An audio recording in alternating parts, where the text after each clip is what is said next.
Hello there and welcome to my YouTube channel. Couple days ago I went to the plant shop and found some fillers to my green wall. Beautiful Scindapsus and more Scindapsus. This huge green philodendron and more philodendron. I took some cuttings and some more cuttings. And all this greenery I brought home for only 70 euro. And in today's episode I will take you to our local green gardening center where I found all these big healthy plants for a decent money. By the way, I live in Valencia, in Spain, and in my city there is no plant shops with rare plants offline, and if I want to buy something rare, I should take purchase online, cross my fingers and pray if my plants will deliver to me alive. But in our local gardening center I can pick some decent sized plant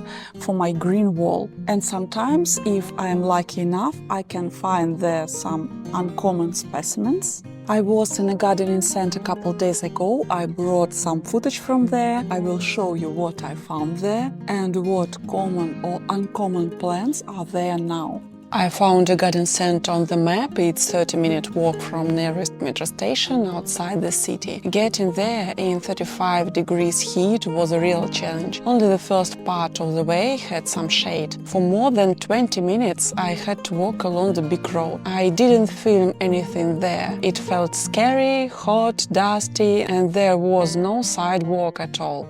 I had to walk along the roadside. The gardening center itself. Inside there are 5 section: outdoor grasses, cacti and succulents, tropical plants, big trees and garden trees. I'll show you 3 sections: tropical plants, succulents and big tropical trees. Tropical section. There are a few types of aglaonema. These plants can grow in low light, especially ones with silver leaves. If you have dark corner of home with almost no light, there is probably one of the few plants that can actually grow there, not just slowly survive like Sansevieria or Zimea ulcas. Oh look, there are Platyceriums here. They are a type of fern that became popular around the world thanks to people in Asia who love hanging them on walls like deer horns. Kentia palms, by the way, they are also very tolerant of shade, even through their palms. I'll be showing the prices too, in case anyone curious about how much things cost in Spain in 2025. Yuccas are great for outdoor spaces. There is a couple of guys living across from us who planted a yucca on their balcony. It can handle quite a lot of direct sunlight.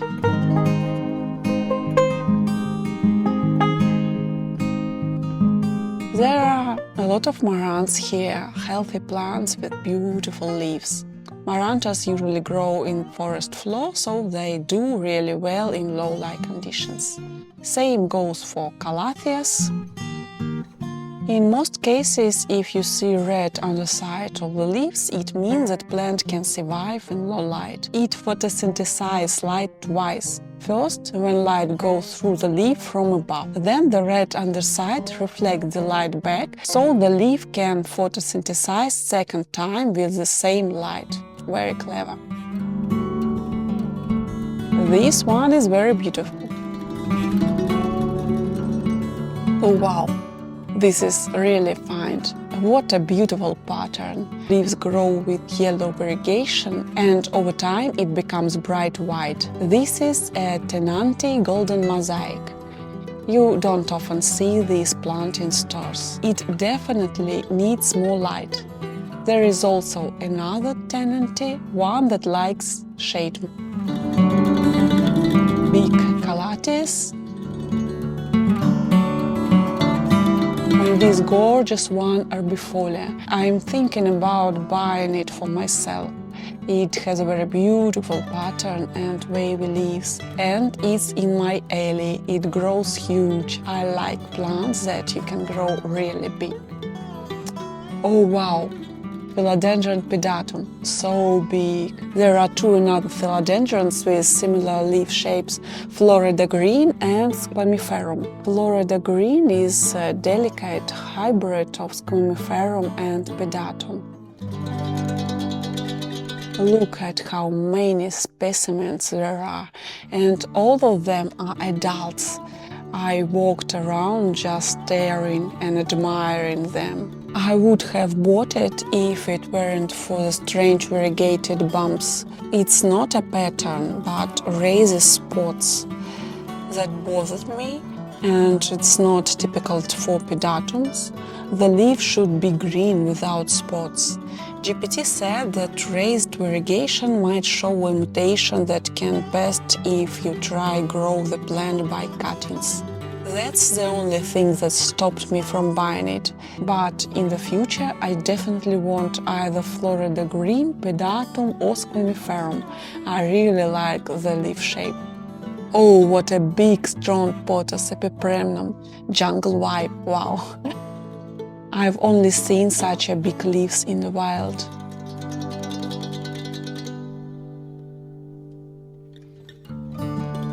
There is a smaller one too.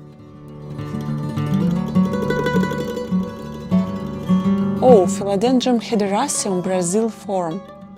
Only €8.50.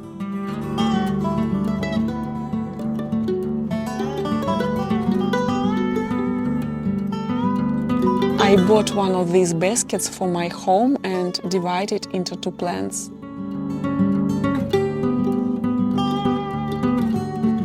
And here is the Philodendron Squamiferum. Look how fuzzy it is. It's still baby. When it grows, its leaf shape will be very similar to the pedatum.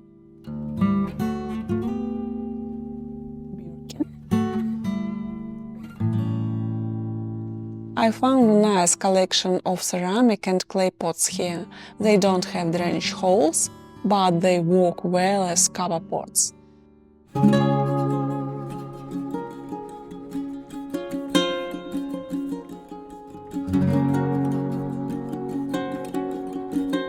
The glaze is interesting. I like these ones. The shape, the glaze, the cool natural color. Back to the plants. There is a good find, jewel orchid. People often use it for terrariums. It's a small plant with beautiful leaf colors. There are many different types of it, very pretty. Oh wow, Halacasia regal shield like mine, but bigger.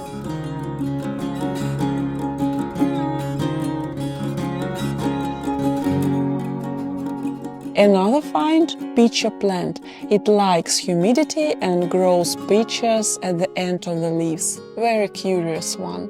Zebrina is known for its striped petals. In my opinion, the leaves aren't very interesting. I wouldn't buy it just for the striped petals. There are other alocasias that have striped petals and also beautiful leaves.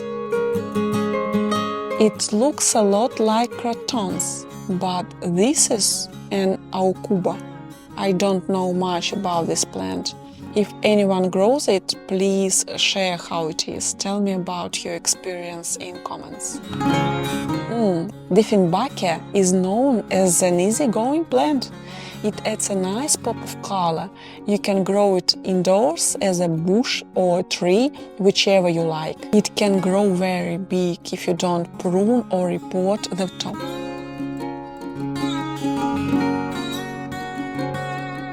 Oh, ferns!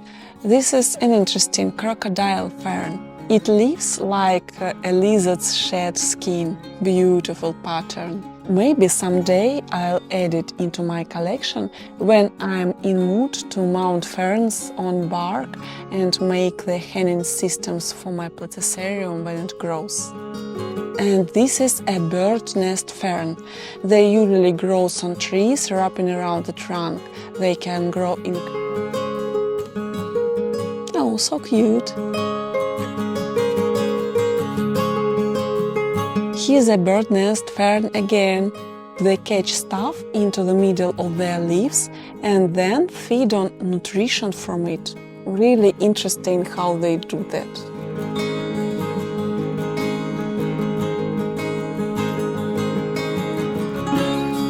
Oh, crotons, a real pop of color.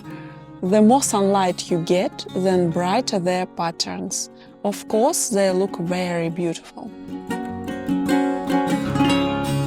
I doubt that can be that colorful indoors, but on the terrace or balcony, I think they'll be bright and feel great.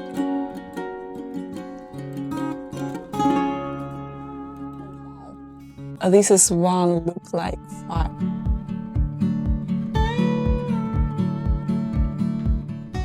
And this croton look like a bunch of stars in a galaxy. Very beautiful, very. The leaf shape is interesting too.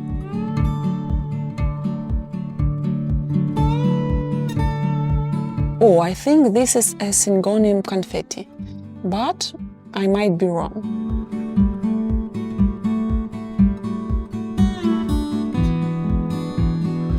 Oh, this is what I'm telling you about. Last time I saw an even cooler one here, White Wizard. Here's a White Princess. Here are Monsteras, Variegated and Thai. In my opinion, both are Thai, but maybe the one labeled Variegated is a smaller variety. Thai is a big form of Monstera. And here is thick Scindapsus argyes. I will add the exact name. I bought one like this. It was a 12 centimeter pot with many vines inside. What I like is that even though the plant looks like a simple green one, its leaves are thick and soft, almost like a succulent. Moving into second section, cacti and succulents. I noticed they are healthy plump here, and prices start at a funny low €2, and look how cute they are. Oh, this one with red needles. Oh wow, wow, wow, wow, wow, so beautiful. Plump and thick with those black curly needles. The hawortias here are basic and not interesting. This is an amazing kind, but there are only a few here. This Australian Christmas cactus doesn't seem to feel very well. Looks like sun-stressed and maybe bitten by something.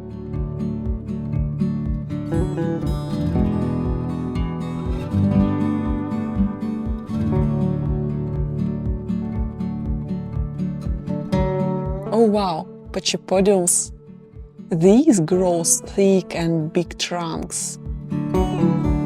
And do we have here Stapelia? They have incredibly huge flowers, spectacular.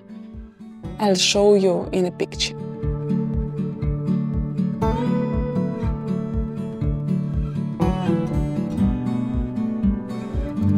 Barrel cacti.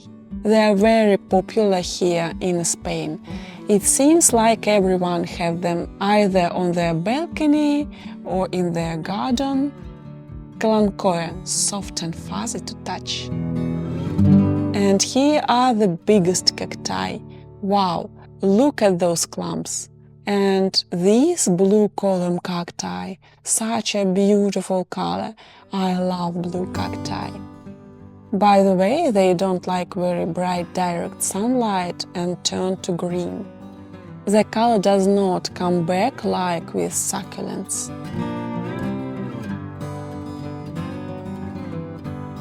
Euphorbia millii. If everything on your balcony dies from the heat and sun, but you still want flowers, here you go. Crassula undulatifolia bluebird. I'm growing mine as a bonsai tree. I really like the blue-green leaves and the soft blue trunk.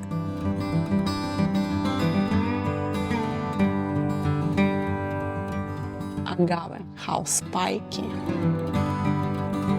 Third section, trees and big plants, a separate greenhouse.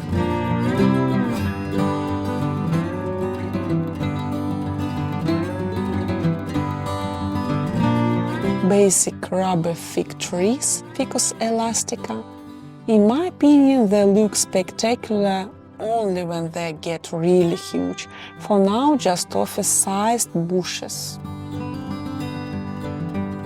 Oh, Schefflera, very big leaves, very big leaves.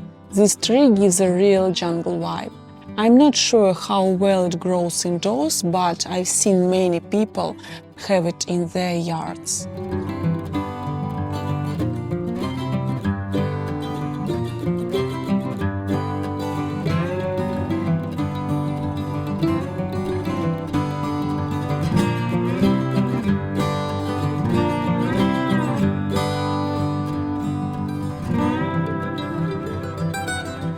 I don't know what is it, but the leaf pattern is interesting. It looks like something that can handle a low light. More ferns, more palms, more platyceriums.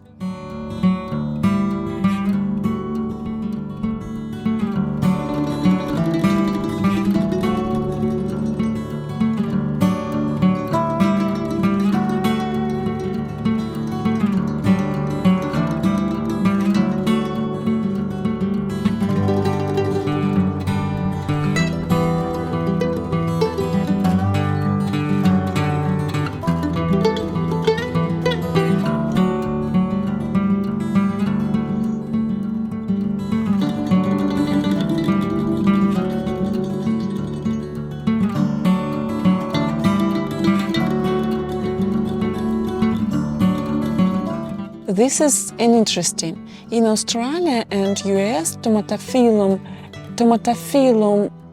bipinnatifidum is more common. Here in Spain, there is very similar one, Cellum. By the way, it was reclassified from Philodendron to Tomatophyllum. It grows very fast outdoors and gets really big. You can also grow it indoors, but it needs a lot of space to spread out. Oh, very beautiful. I want one like this for myself someday. I think I bought a Philodendron mayoi because I really wanted this Tomatophyllum. Here it is. Look, gorgeous, gorgeous, gorgeous. Lyrate ones.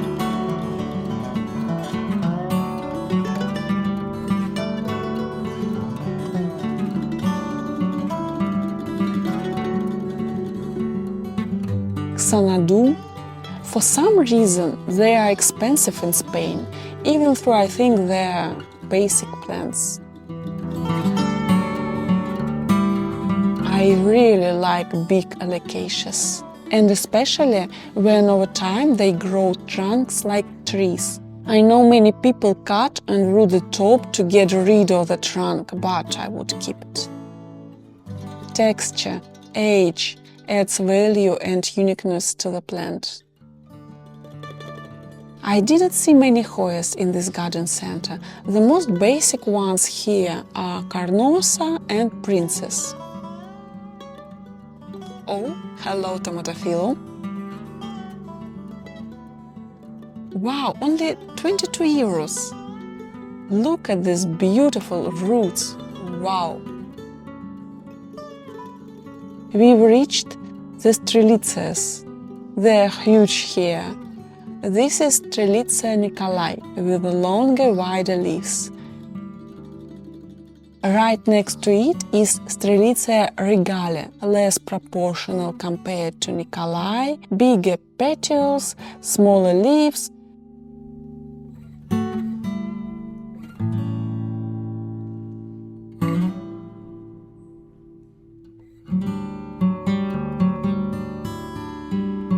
And this is the part of the greenhouse I walked into, the bananas. I really like the specks of red, way more interesting than Strelitzias, and how the leaf unfurls like a little tube, so elegant. Plus, nowadays there are plenty of smaller indoor bananas, even variegated ones. All for just 12 euros.